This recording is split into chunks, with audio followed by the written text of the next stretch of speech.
Welcome back everyone to another NRG on R-Type, and this is a good version. This is the Amiga version, the Commodore Amiga version of R-Type. Lovely title screen there, probably one of the best title screens of the R-Type versions and home ports. Electronic Dreams again, of course. Factor 5 involved in this one, developed by Factor 5, and of course Rainbow Arts as well, obviously derivative from Irem, the arcade makers, as always. So that music, love it.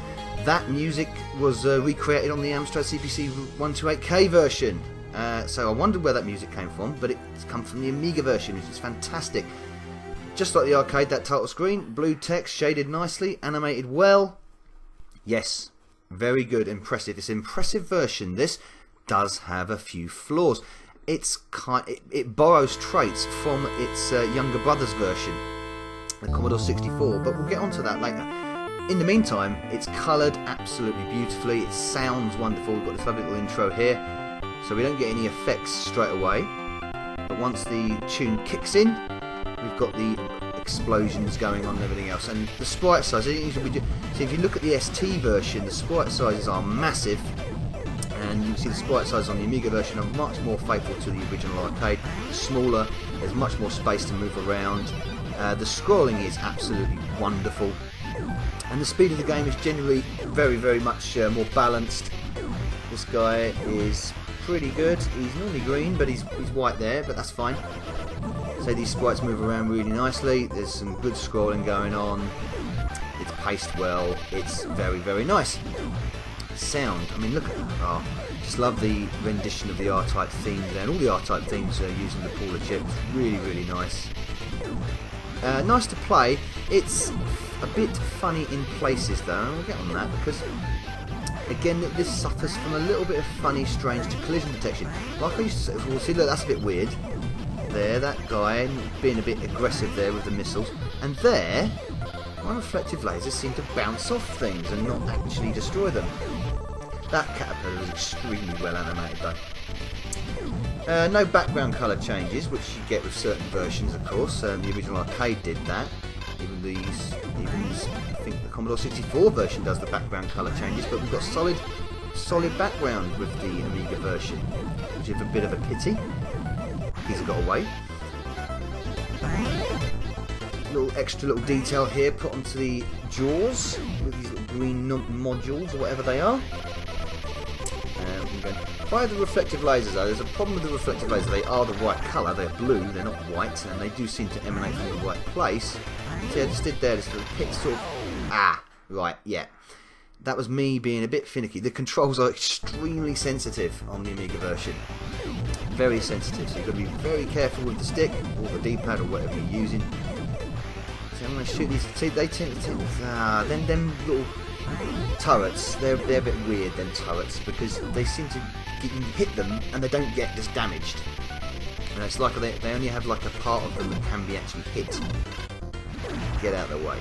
So we're going to get the reflector, we're going to get more, no, of course we've got time to get reflective lasers. There does seem to be a bit of a discrepancy here on when you respawn as well. And I'm sure that you could respawn at that point and get your get reflective lasers in time, but you don't seem to be able to do that. But anyway, here comes Dogkeratops. That tail's much better this time, well animated. You've got the top and the bottom here, looking rather good. Unfortunately, just like the Commodore 64 version, his head. Look, I mean, what's that? I mean, that wasn't even a challenge. That wasn't even a challenge. That is something I do have a bugbear about this version of the game. That boss character was just too easy. It was basically a beam in its green face and the belly, which didn't pop out like it should do. And again, you seem to be able to fly through the damn thing, just like you did in the Commodore 64 version. I'm not sure why on the Commodore versions this seems to be a common trait, because it's not like that on other versions. But at least this version does have correct spacing, the sprite size is correct, and the scrolling is... Look, whoa, those guys are quick, very quick. In fact, this stage is considerably... should I say, there's slight, like the Commodore 64 version, where there are significant changes to the enemy behaviour. The same can be applied for the Amiga version. There are slight differences, and if you're an aficionado of the game like myself, you can tell these differences pretty quickly.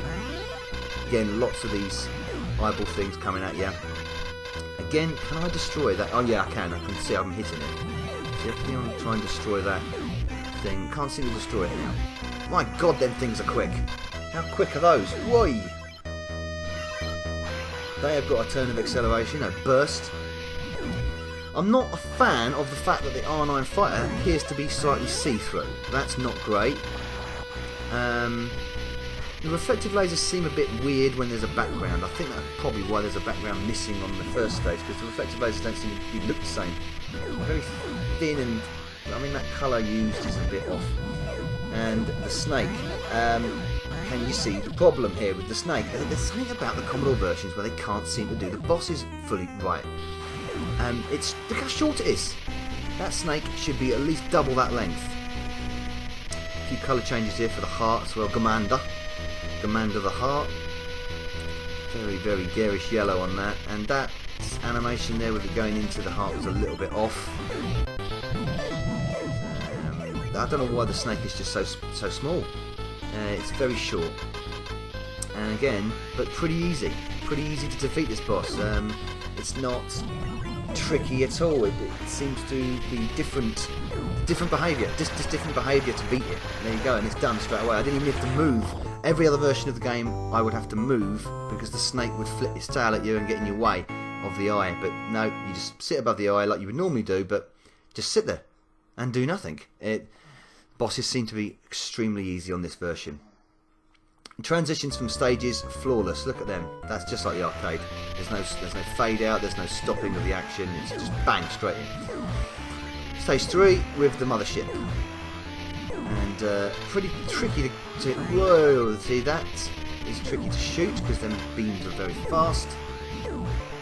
Nicely coloured again. But this is one of the stages that really does sort of. Oh, I missed him. Reflective lasers. It seems to, when you shoot something, it doesn't. You don't think you're hitting them. This is the thing. That, look, see there? That's good. They're flashing in that sense. But sometimes when you're shooting something, they don't flash. You don't think you've hit them. A lot of the time, you're not even hitting them. Especially with the reflective lasers. If you try and shoot these turrets with the reflective lasers, say from the top laser. Well, I said that, and now that works. Look, it's not hitting that, for instance. That block there, that's supposed to come off. It doesn't come off in the Amiga version. It just sits there. You can't shoot it. That's unfortunate because that was always part of the charm about this level was the fact that you could break parts of the ship off, and you can't seem to do it. And now I'm stuck, and I've killed myself because I couldn't see that block would normally break off, and then you could raise yourself up and shoot the jets. Can't do that in this version. So as much as it sounds great and it looks fantastic and it's presented really well, there again something about the gameplay which is just slightly off. It's slightly shifted off, which kind of is frustrating. I suppose I'm being a bit picky there. Look, I'm shooting them and it doesn't seem to hit them. You are hitting them. It's a shame because if that tweaking was not put in, or should I say, if the gameplay was tweaked a little bit, it would be absolutely spot on. It would be near an arcade perfect conversion. But because they've made these alterations, little shortcuts, there is no physical damage to the ship. That's something you always do. Even the Amstrad and the Specky versions, even the Commodore 64 version, you can damage the ship. You can't damage the ship. So you have to do. Oh fuck it. Well, that was good, wasn't it? It just got blasted. And again, the see-through R9 fighter, not a fan.